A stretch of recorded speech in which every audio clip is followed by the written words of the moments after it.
Hi, I'm Sophia. Hi, I'm Olivia. And hi, I'm Gabby, and this is the Compton's Cafeteria Riot, communicating change to an abusive system. Scene 1, the Doggy Diner in 1966. Can I get the famous Doggy Diner coffee? We don't serve hair fairies here like you, Dixie. We've told you this before. You and your little LGBT buddies need to leave. I don't care if you call yourselves the Vanguard or not. But But nothing. Now scram. You aren't wanted here. fine. See, this is why you guys are outcasts. Your behavior's awful. Go back to writing your little newsletters or whatever you say you do. That's not true. You aren't serving us because of what we look like and the clothes we're wearing. That's it. I'm calling the police on you delinquents. That's not fair. All right, you need to leave. I see you're violating the city of San Francisco's anti-cross-dressing law. But I'm not doing anything wrong. I just want coffee. If the police had to be called, that can't be true. He doesn't understand that we don't serve hair fairies here. I am not a man. I am a woman. I'm calling backup. And I'm not leaving. 17 police officers arrive and try to make Dixie, who is dressed in drag, and the other Vanguard members leave. Dixie being dressed in drag was illegal back then from cross-dressing laws made during the Civil War and World War I times, which police would use against transgender people at this time to harass them.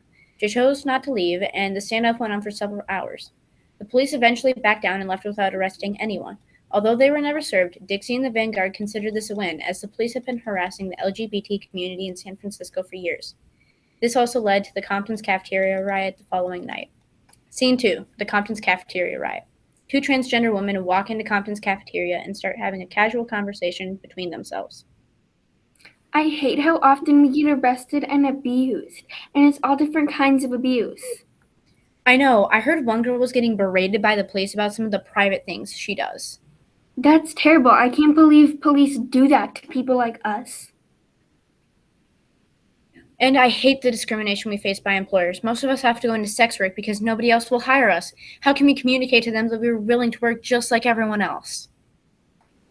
Ring, ring. Hello. Yes. Can you send someone down to the Compton's cafeteria in the Tenderloin district? I have a bunch of rowdy trans folk down here. Great, the police are on their way. You know what? I'm tired of being treated like dirt. I heard about the Doggy Diner last night. I'm not leaving. Yeah! Ting! You guys are being too loud and are violating the city of San Francisco's anti-cross-dressing law, which states that you can't dress in clothes of the opposite gender. I'm taking you two down to the station. No. Violently tries to arrest you. Ah, coffee! The 1966 Compton's Cafeteria Riot was a result of the continual misunderstanding between the San Francisco LGBT community and the police. This event communicated to the city a greater need for understanding and support for the LGBTQ community. Ultimately, the riot paved the way for the Stonewall Riot in New York, which is widely considered the beginning of a modern-day LGBT community. Scene 3, Street Cleaning in 1966. Fellow members of the Vanguard, we've heard so much about white power and black power, so get ready to hear about street power. We need to communicate to the city that we are equal to everyone else.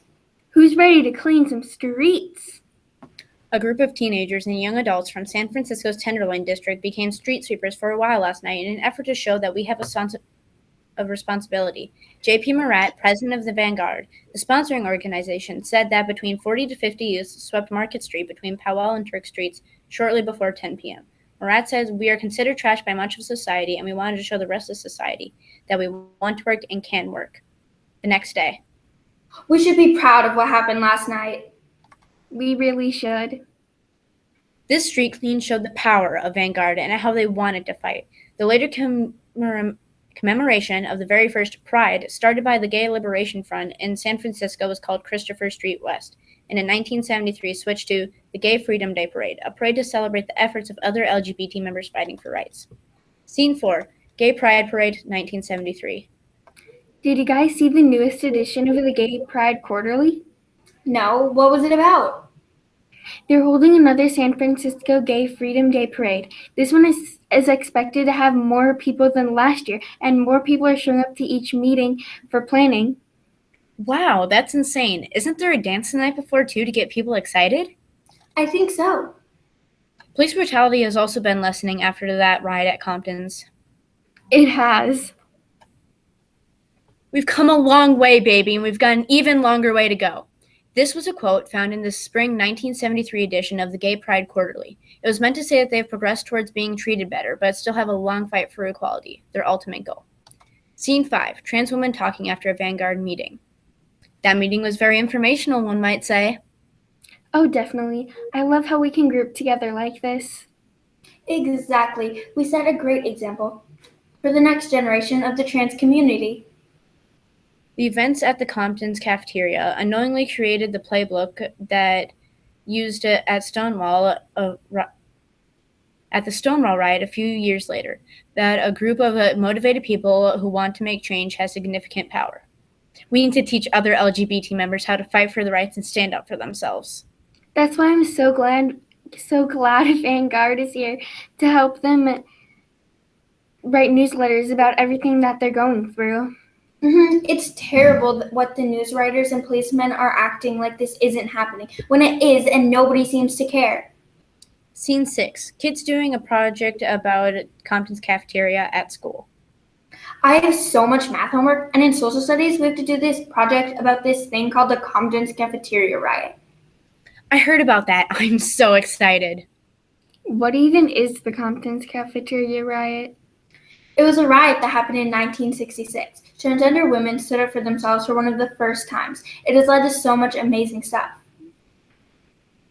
That sounds kind of cool. It is, but unfortunately, it's not very well known. Yeah, the police didn't file a police report, so if Susan Stryker didn't make a documentary about it, it would most likely have been forgotten. That's so sad. But why is it important? The riot caused a group of transgender social, psychological, and medical support services to be created. Yeah, it's called the National Transsexual Counseling Unit, and it was created in San Francisco. It was the first peer-run support and advocacy organization in the world. Awesome. I heard someone saying something about a guy named Harvey Milk. He was the first openly gay person elected into office on the San Francisco Board of Supervisors. It is possible to say that the events at Compton and the work of Vanguard set the stage for him to be elected. Sadly, he was assassinated. Oh, that's so sad. But did it help with anything else? Yeah, transgender individuals were not allowed into gay clubs because they dressed in drag, which made it harder for them to hide in plain sight. But after the riots, this started to change. It also helped pave the way towards the famous Stonewall riot that happened in New York by providing the LGBT population a playbook to follow to make change. Was that when the police tried to raid the Stonewall Inn and the LGBT community fought back? Yes, Compton's helped people see the need for change. After Compton and Stonewall, many in the gay community became more politically active. This actually sounds interesting. I'm so excited to learn about it.